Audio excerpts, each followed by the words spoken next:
نہیں یہ دو مختلف معاملات ہیں. جو اشتہاری کا وہ کہتے ہیں وہ آپ کو یاد ہوگا کہ جب دھرنا ہوا تھا تو پولیٹیکل پروٹیسٹ ایک جو ہے وہ لانچ کیا تھا خان صاحب نے. اس پولیٹیکل پروٹیسٹ کے اوپر ان پر سیکشن 6 اینٹی ٹیررزم ایکٹ کی لگائی گئی ہے, وہ مقدمہ ہے. ہمارا احتجاج یہ ہے کہ آپ پولیٹیکل پروٹیسٹ کے اوپر کسی کو ٹیررسٹ ڈکلیئر نہیں کر سکتے. اس طرح تو پھر حکومت کے خلاف جو بھی پولیٹیکل پروٹیسٹ کرے گا وہ ٹیررسٹ ڈکلیئر ہوگا. کوئی بھی پولیٹیکل ورکر یہ اس چیز کو سپورٹ کرے گا ہی نہیں کہ آپ اپنے پولیٹیکل اوپوننٹس کو ٹیررسٹ ڈکلیئر کر کے ان کے خلاف مقدمات قائم کریں. اور یہ ہمارا اصولی موقف ہے کہ حکومت کو اس کیس میں ٹیررزم کا کیس جو ہے وہ واپس لینا چاہیے. اور ہم دیکھیں جب پٹیشن عدالت ایکسپٹ کر لیتی ہے تو پھر عدالت کو بھی دیکھنا ہے نا کہ وہ اس پولیٹیکلی ایک ایکٹیویٹی میں ایک ٹیررسٹ ڈکلیئر کر رہی ہے یا نہیں کر رہی ہے, یا اس میں کوئی ٹیررسٹ ایکٹیویٹی اس پہ لگتی ہے یا نہیں لگتی ہے. یہ تو عدالت فیصلہ کر لے گی اگر پی ایم ایل این غلط ہے تو. عدالت کو بھی فیصلہ کرنا چاہیے, عدالت کو بھی فیصلہ کرنا چاہیے. عدالت کو سیکشن 6 بالکل ڈیلیٹ کر دینا چاہیے جو اینٹی ٹیررزم کورٹ ہے. لیکن اس سے پہلے یہ پولیس کا فرض ہے اور پروسیکیوشن کا فرض ہے کہ وہ سیکشن 6 ڈیلیٹ کرے. اور پولیس کے فرائض تو چودھری صاحب آپ بھی جانتے ہیں, ہم بھی جانتے ہیں, پولیس کو چھوڑے. لیکن بات یہ ہے کہ اس وقت جب عدالت میں کیس ہے تو پھر یہ فیصلہ عدالت کرے گی. بٹ اینی ویز ہو نہیں سکتا نا, اگر ہم عدالت میں چلے جائیں یا پروسیکیوشن میں تو ہم ایکسپٹ کر لیں گے کہ پاکستان میں پولیٹیکل پروٹیسٹ ایک ٹیررسٹ ایکٹیویٹی ہے. یہ ایک اصولی موقف ہے. کس طرح سے آپ یہ کہیں گے کہ کل آپ خود کوئی پولیٹیکل پروٹیسٹ کریں کسی کے اوپر اور آپ کے اوپر سیکشن 6 لگا دیا جائے؟ یہ تو بہت ہی نامناسب بات ہے کہ آپ, اور یہ جو چونکہ اگر آپ دیکھیں یہ دانیال عزیز وغیرہ چونکہ پولیٹیکل ورکر نہیں ہیں تو کوئی بھی جینون پولیٹیکل ورکر کبھی بھی اس معاملے کے اوپر یہ نہیں کہے گا کہ عمران خان کو ٹیررسٹ کورٹ میں ڈکلیئر کیا جائے. ٹھیک ہے, میں آ جاتی ہوں 14 سوالوں کے اوپر جو عمران خان صاحب کی نااہلی کے حوالے سے, ان کے اثاثے گوشواروں میں ڈکلیئر نہ کرنے کے حوالے سے حنیف عباسی نے جمع کرائی ہے اور اس میں 14 سوال اٹھائے ہیں عدالت نے. اگر آپ کہتے ہیں تو میں وہ 14 سوال پڑھ دیتی ہوں, اگر آپ نہیں کہتے تو میں پھر یہ پوچھ لیتی ہوں کہ ان 14 میں سے کتنوں کے جواب تیار ہیں آپ لوگوں کے پاس, پی ٹی آئی کے پاس؟ اچھا, پہلی بات تو یہ ہے کہ آپ دیکھیں کہ عمران خان 24 سال سے سیاست کر رہے ہیں اور 24 سال سے فنڈنگ کر رہے ہیں, 20 سال سے سیاست کر رہے ہیں, کسی کو کوئی تکلیف نہیں ہوئی. اب حنیف عباسی اور اکرم شیخ جیسے ایماندار اور نورانی چہروں والے لوگ جو ہیں ان کو خیال آ گیا ہے کہ عمران خان کے اوپر بہت بڑے چارجز ہیں اور ان کو پرسو کرنا چاہیے. تو ان کو کیوں خیال آ گیا ہے؟ عمران خان صاحب نے ان کو چھیڑا تو پھر تو وہ جوابی کارروائی تو کریں گے نا. ہاں بالکل, جب ہم نے نہیں چھیڑا فرینکلی, کو نیوز 1 نے یا پی ٹی آئی نے اس کے اوپر جو ہے وہ لے کے نہیں آئی ہے. یہ اسکیم, یہ انٹرنیشنل اسکیم ہے, آئی سی آئی جے نے بریک کیا ہے. عدالت میں پی ٹی آئی لے کے گئی ہے نا. ہاں, ہم تو صرف لے کے گئے ہیں کہ یہ ایک معاملہ ہے, اس کو آپ دیکھیں. اور دنیا میں اس پہ حکومتیں تبدیل ہوئی ہیں اور ہم اس کو لے کے گئے ہیں. اور اس کے اوپر تو پہلی بات تو آپ نے بھی صحیح بات کی ہے کہ آپ نے ان کے خلاف کیا تو انہوں نے آپ کے خلاف ایک کیس کر دیا جو ظاہر میل آف آئی ڈی ہے. اب دوسری طرف آئیں کہ عمران خان کے اوپر الزام کیا ہے. نہ عمران خان وزیر اعظم رہے, نہ وزیر اعلیٰ رہے, نہ ان کی پبلک فنڈز تک ایکسس رہی. تو پبلک فنڈ کا تو مس یوز کا الزام ہے نہیں. الزام یہ ہے کہ انہوں نے لنڈن میں پیسے, کرکٹ کھیل کے پیسے کمائے, تمام بینکنگ ٹرانزیکشنز تھیں, بینکوں سے پیسے لنڈن میں آئے, لنڈن سے انہوں نے اپارٹمنٹ خریدا, وہ اپارٹمنٹ بیچا, وہ پیسے بھی بینک سے پاکستان آئے اور وہاں پہ انہوں نے زمین خرید لی ہے. اب جو معاملہ یہ ہے کہ وہ ایک کہہ لیں کہ بالکل ہی رائی کا پہاڑ بنانے والے جو معاملات ہیں وہ وہاں پہ چل رہے ہیں. وہ بھی ہم نے جو اب پہلے عمران خان کی منی ٹریل مانگ رہے تھے وہ دے دی ہے. اب آگے اپلیکیشن آ گئی کہ نہیں جی اب جمائمہ خان کی منی ٹریل دیں, اب جمائمہ خان کی منی ٹریل بھی دے دیں گے. تو یہ تو چونکہ ایک ایسی ہے کہ لسی میں پانی ڈالتے جا رہے ہیں. تاحال کچھ ایسے سوال ہیں جو کہ جواب طلب ہے, جن میں سے یہ ہے کہ لندن فلیٹ 2003 میں فروخت ہو گیا تو پھر 2004 تک اس کا کرایہ کیسے وصول کیا گیا. ایک 2000 ٹھیک ہے, دو میں بیرونی ملک نہیں ایک ایک سوال کرو گی نا تاکہ پھر لوگوں کو سمجھ آ جائے. اس کا جواب دے دیں, 2004 تک کرایہ کیسے وصول ہوا. ہاں, میں آپ کو بتا دیتا ہوں. لیٹیگیشن چل رہی تھی کرایہ دار میں اور جو این ایس ایل ہے اس کے درمیان. جب وہ کرایہ کا کیس حق میں ڈیسائیڈ ہو گیا تو 2004 میں ایریئرز ملے کرایہ کے, کرایہ نہیں ملا. جو کرایہ میں پہلے بقایا جات تھے وہ بقایا جات ملے, کرایہ 2003 تک ہی مل رہا تھا. آگے چلیے. اچھا, تو یہ بینک ٹرانزیکشن کے تھرو ملتا تھا کرایہ یا کیش ملتا تھا؟ نہیں, بینک ٹرانزیکشن کے ذریعے وہ دے دیے کورٹ میں. اچھا, تو پھر وہ جو اگر یہ اس پہ کوئی ڈسپیوٹ تھا اور اس پہ کوئی کیس چل رہا تھا نہیں سن لینا, اگر کوئی ڈسپیوٹ تھا, کیس چل رہا تھا, تو اس کا بھی کوئی یقیناً کوئی نہ کوئی پروف ہوگا, وہ بھی عدالت میں جمع کرایا جائے گا. جی وہ بھی عدالت میں دے دیا. کوئنز کورٹ لنڈن میں کیس تھا, دونوں پارٹیز کا, کوئنز کورٹ کا فیصلہ بھی عدالت میں جمع کرایا. ٹھیک ہے. اچھا, وہ جو بات ہے کہ کاغذات نامزدگی میں گوشوارے اپنے ظاہر نہیں کیے, ان میں یہ راضی نہیں لکھوائی. شروع میں بات کیا کہ جی یاد نہیں رہا, شروع میں کہا کہ ضروری نہیں تھا, بعد میں کہا کہ یاد غلطی ہوئی ہے, بدنیتی نہیں ہے. عدالت نے کہا کہ آپ اپنے بیان سے پیچھے ہٹ رہے. نہیں بخاری صاحب کو اچھا نہیں, پہلے میں آپ کو بتا دوں, 2002 کے جو گوشوارے ہیں عمران خان صاحب کے, اس میں مکمل طور کے اوپر ڈکلیئرڈ ہے لنڈن کا اپارٹمنٹ بھی اور بنی گالا کی زمین بھی, حالانکہ بنی گالا کی زمین ٹرانسفر نہیں ہوئی تھی. جی آف شور کمپنی میں آپ کو بتا رہا ہوں, جو اپارٹمنٹ ہے وہ بھی ڈکلیئرڈ ہے اور جو بنی گالا کی زمین ہے وہ بھی ڈکلیئرڈ ہے. NSL نیازی سروسز لمیٹڈ جو کمپنی ہے وہ اس لیے ڈکلیئرڈ نہیں ہے کہ اس کا ایک ہی ایسٹ تھا اور وہ اپارٹمنٹ تھا, وہ ڈکلیئر ہو گیا. جو کمپنی ہے وہ چونکہ عمران خان کے نام پر نہیں تھی, اس کے 9 پاؤنڈ اس کے شیئرز کی ٹوٹل قیمت تھی, وہ کمپنی جو ہے وہ ڈکلیئر نہیں ہوئی, وہ ان کی بہنوں کے نام کے اوپر تھی, ان کے نام پر نہیں تھی. وہ بینیفیشل اونر تھے اس کے؟ نہیں, عمران خان صاحب بینیفیشل اونر نہیں تھے. خان صاحب بینیفیشل اونر تھے, جہاں تک میری تھوڑی بہت معلومات ہے, میں نے تھوڑا بہت پڑھا ہے. نہیں, وہ ہم نے کلیئر کر دیا ہے, وہ بینیفیشل اونر نہیں تھے. اور جو کلیم PMLN کا ہے وہ بھی میں تھوڑا سا آپ کو بتا دوں, ان کا کلیم یہ نہیں ہے کہ آپ نے گوشواروں میں NSL کا نہیں دیا. وہ کہتے ہیں کہ آپ نے ٹیکس کے کاغذوں میں جو ٹیکس کے جو آپ کی ریٹرنز تھے ان میں آپ نے NSL کو چھپایا ہے, وہ آپ نے ظاہر نہیں کیا. عمران خان نان ریزیڈنٹ تھے بیسیکلی پاکستان کے, جب وہ ریزیڈنٹ ہوئے تو وہ انہوں نے شو کرنا شروع کر دیا, اس سے پہلے ضرورت نہیں تھی پاکستان. 2013 میں شو ہے وہ؟ جی 2013 میں شو ہے, 2013 کے 2002 آنورڈ شو ہے. ٹھیک ہے. اچھا اب مجھے ایک بات بتا دیں, یہ تو چلے ٹھیک ہے, سمپل یہ بتائیں کہ میں 14 سوال رکھ کے آپ سے 14 سوال کے جوابات نہیں لے سکتی, ایک اور عدالت نہیں لگا سکتی. مختصراً یہ کہ 14 میں سے 14 کے جوابات آپ کے پاس ہیں یا کسی کا بھی انتظار ہے؟ دیکھیں میں مختصر آپ کو بتاتا ہوں نادیہ, کوئی بھی پولیٹیکل لیڈر جو پاکستان میں سیاست کر رہا ہے, اس کے اگر فائنینشز کے اوپر اور اس کی جو مالی معاملات ہیں ان کے اوپر جب بھی سوال اٹھتا ہے تو اس کو اس پوزیشن میں ہونا چاہیے کہ وہ سوالوں کا جواب دے سکے. یہ اصول عمران خان صاحب پہ بھی اتنا ہی لاگو ہوتا ہے جتنا نواز شریف صاحب پہ لاگو ہوتا ہے. عمران خان صاحب پہ سوال اٹھائے گئے ہیں, ان تمام کے جوابات ہم نے عدالت میں رکھے ہیں. اگر مزید سوالات کا آئیں گے ان کے جوابات بھی رکھیں گے. یہی تو بات ہے. لیکن عمران خان صاحب کا جب یہ سٹیٹمنٹ سامنے آتا ہے کہ جی اب اتنے پرانے ریکارڈ ہے ہمارے پاس نہیں مل رہے, وہ تو لکیلی جمائمہ نے ان کی ہیلپ کر دی, اگر جمائمہ اس وقت ہیلپ نہیں کرتی, وہاں سے وہ ریکارڈ سارا جو ہے وہ کلیکٹ کر کے نہیں بتاتی, تو عمران خان صاحب نے تو پھنس جانا تھا. انہوں نے بھی ریکارڈ مینٹین نہیں رکھا ہوا تھا. دیکھیں عمران خان کا ریکارڈ کا بیسیکلی تو ڈیمانڈ کرنا تھوڑا یہ ہے کہ آپ چونکہ پولیٹیکل لیڈر ہیں تو چلے کر لیں, لیکن آپ کا پرابلم کنسرن میرا اور آپ کا تو یہ ہے نا کہ میرے اور آپ کے ٹیکس کے پیسے کون کھا رہا ہے, میرے اور آپ کے ٹیکس کے پیسوں سے کون منگل کر رہا ہے. اب آپ عمران خان نہ کبھی وزیر اعظم رہے نہ وزیر اعلیٰ رہے, آپ سب کچھ جو ہے عمران خان کو اس پہ لگا دو کہ چونکہ آپ نے نہیں, وہ تو ہم نے دے دیا ہے, وہ تو دے دیا, اس کا ایشو نہیں ہے. عمران خان کا سارا ریکارڈ موجود ہے, وہ دے دیا. ایک اور اعتراض جو کہ PMLN کے لوگوں کا اعتراض ہے وہ یہ ہے کہ جی جب وزیر اعظم سے منی ٹریل مانگی گئی تو ایک قطری خط آ گیا, جب عمران خان سے مانگی گئی تو راشد خان آ گیا. یہ راشد خان کون ہے؟ اچھا میں آپ کو بتاتا ہوں. 2002 میں عمران خان اور جمائمہ خان جو ہیں وہ پاکستان چھوڑ کے لندن چلی گئیں. عمران خان جو ہیں وہ اپنی شادی بچانے کے لیے وہ بھی لندن چلے گئے.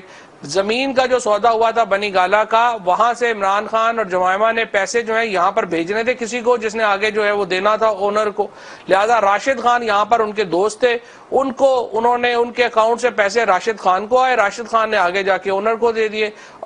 وہ ریمیٹنسز تھی, بینکنگ ریمیٹنس ہے, جو دینے والا ہے وہ بھی ایڈمٹ کر رہا ہے, وصول کرنے والا بھی ایڈمٹ کر رہا ہے.